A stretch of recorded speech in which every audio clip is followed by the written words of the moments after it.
Okay, I was asked to make uh, a simple corn chowder. Corn chowder is really simple. I'm gonna make this in real time because they wanted to cook it. I promise you could cook it in like less than 20 minutes. So turn it on the stove, and I'm just gonna do this while I'm talking. Um, okay. Normally, I use a big pot, and I use half a package of bacon. But in this particular case, I'm making kind of like 1 to 2 servings, and so I'm just gonna use a small amount. Now, if you're on pork restriction, there's also beef bacon. Okay, you can use either one. Okay, the idea is to put a little smoky flavor in the dish. It's not really expected to add a lot of meat because basically you're getting that from the corn. Okay, so normally I use half, so I'm just going to use a quarter of this package. And you don't need any oil because you're going to get oil from the fat. Okay, so I'm going to make suggestions on restricted items like no pork or whatever. So suggestions would be using beef bacon. Okay, now while this is going, okay, I got that on high right now. As soon as it starts, I'll turn it down. Okay, so I'm gonna cut an onion, and I like a lot of onions, but in this particular case, I'm only gonna use a quarter onion. So now the idea here is to cook it fast, okay? Because you're working, you just came home from work and you want to get something on the stove real fast. So a lot of this is just for speed, okay? So I'm going to turn it down to medium, and I'm just going to dice the onion.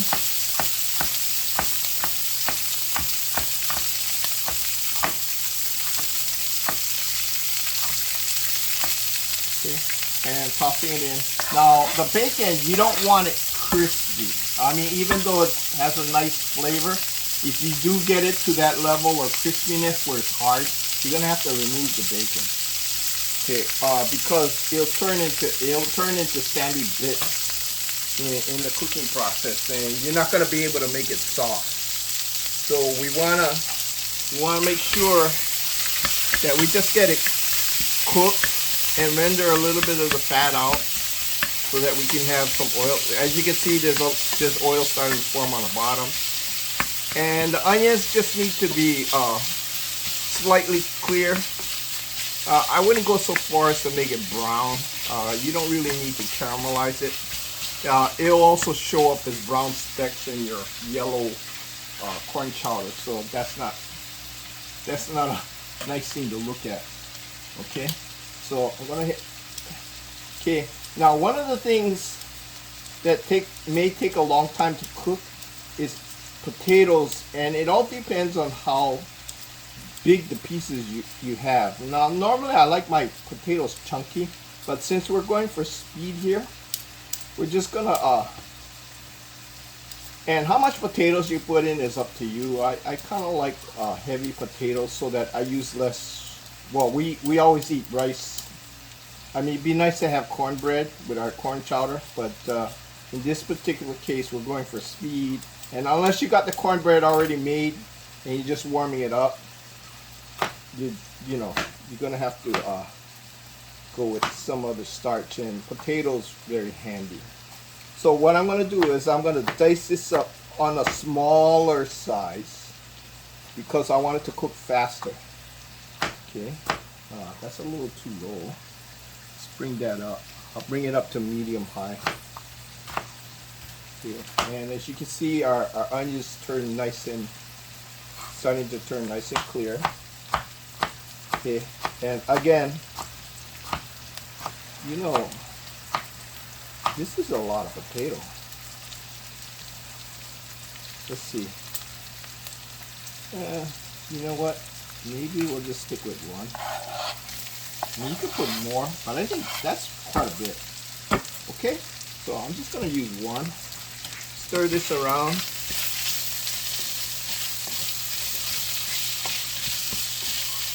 Okay.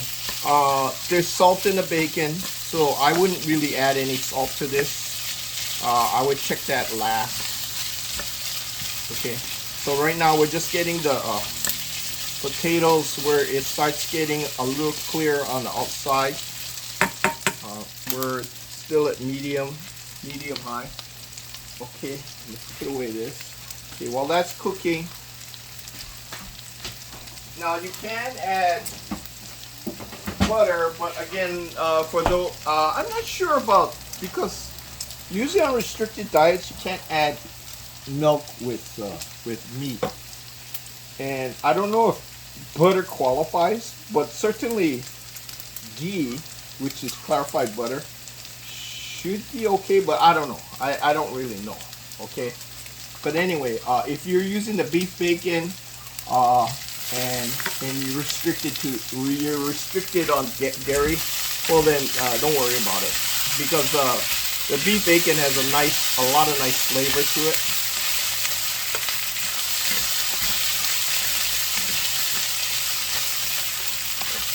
Okay, so as you can see, our potatoes are starting to cook. A little big piece there. So you check the tenderness of the potato by, you can, like, I can cut this, and I can't cut it right now, so it needs to cook a little longer. Okay, so now the main thing to cook is the potatoes. The bacon's already good enough. Okay, so I'm taking a can of cream corn. Now this doesn't have any literally any cream in it. It's just 100% corn. Ingredients: corn, water, has a little sugar and modified cornstarch and salt. Okay, if you don't want any added salt, just take a regular can of 100% corn and just put it in a blender, pulse it a couple times, get some of the corns chopped up, and then put it in. You can do it that way. I've done frozen corn that way. Okay. Now we're not doing cream corn as a vegetable dish. This is more of a soup. So you have some recipes that use sweetened condensed milk, but that's more for serving corn as a vegetable. This is for a soup. Okay, so let's check. Yeah, we're getting to the point where the potatoes are getting tender. Okay, so I'm going to open a can of corn.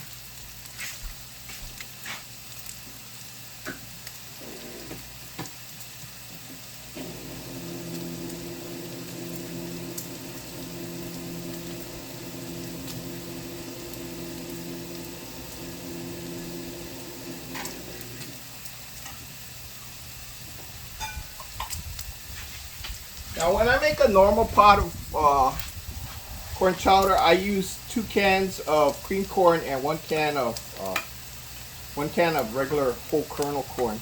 And what I'll do is, like, right at this stage, the kernel corn has liquid in it, so to save it, I throw the liquid in here, and so the potatoes will cook faster. Okay, now remember, I don't want to burn this. Okay, so I'm going to turn down the heat. In fact, I'm going to go all the way down. Another thing is, cream corn burns real fast. There's a lot of sugar in it.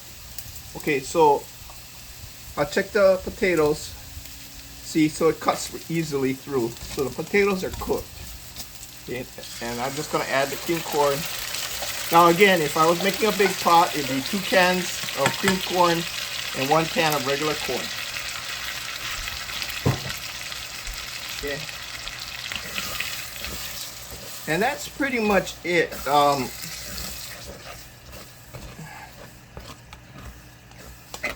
Okay, I turned down the heat. The corn's already cooked, so we're just getting the flavors from the bottom of the pan. We're getting it up into the mix. Okay. Now, one thing about corn chowder, it can use a lot of pepper. And how much is up to you.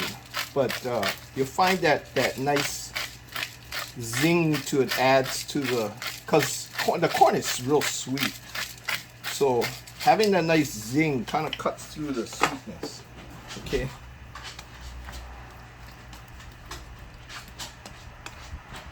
Okay, so I would normally bring this up to a boil, but since this is such a small pan, I'm just gonna get it up to kind of like simmering. Now, again,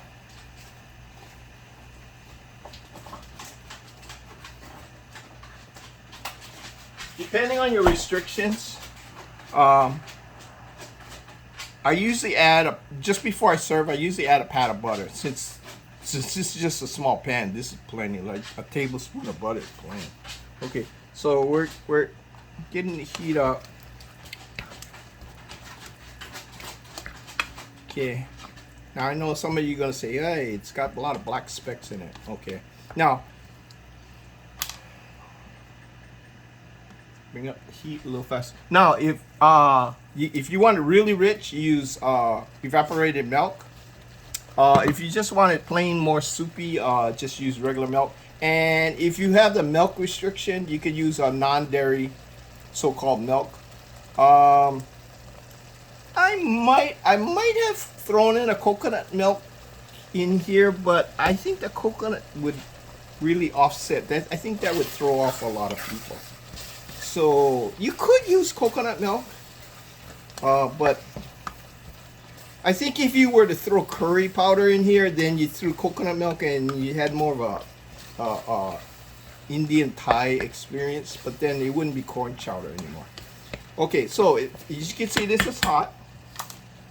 But turn down the heat. Okay. And again, you could use cream. I want to just use straight up milk. Now, you don't want to go too overboard with the milk because then it gets really, well, it depends how soupy you want it. So, I like mine on the chunky side. Maybe a little bit more. Okay, so you can always add more. Okay, but go easy because you can't add less. You don't want to boil this off. Once you add the milk, you don't want to really bring this to a boil. I just got it on warm because the milk may curdle. You don't want that. Okay, so if you're using cream, if you're using evaporated milk, this is cooked already. That probably doesn't apply. So again, this is nice and hot already. It's not bubbly, but it's nice and hot. I'm gonna add not this much butter, but I'm gonna add a pat of butter. And that's how I would serve it. I would serve it in a bowl and put a pat of butter on the top. And if you wanted more pepper, you could chicken. So anyway, so as you can see, really, really fast, really simple dish. You can check now for the saltiness, and if it needs salt, you just add salt. But I would wait until it gets to this point before tasting the salt, because depending on the bacon, you might have a lot of salt in the bacon. And if you add more bacon, it's going to be even more salty. So if that's the case where it's too salty, add more milk, or even add another can of cream corn. That would cut the saltiness, right? Because it's hard to take out salt. Anyway, there you have it. Quick corn chowder, basic.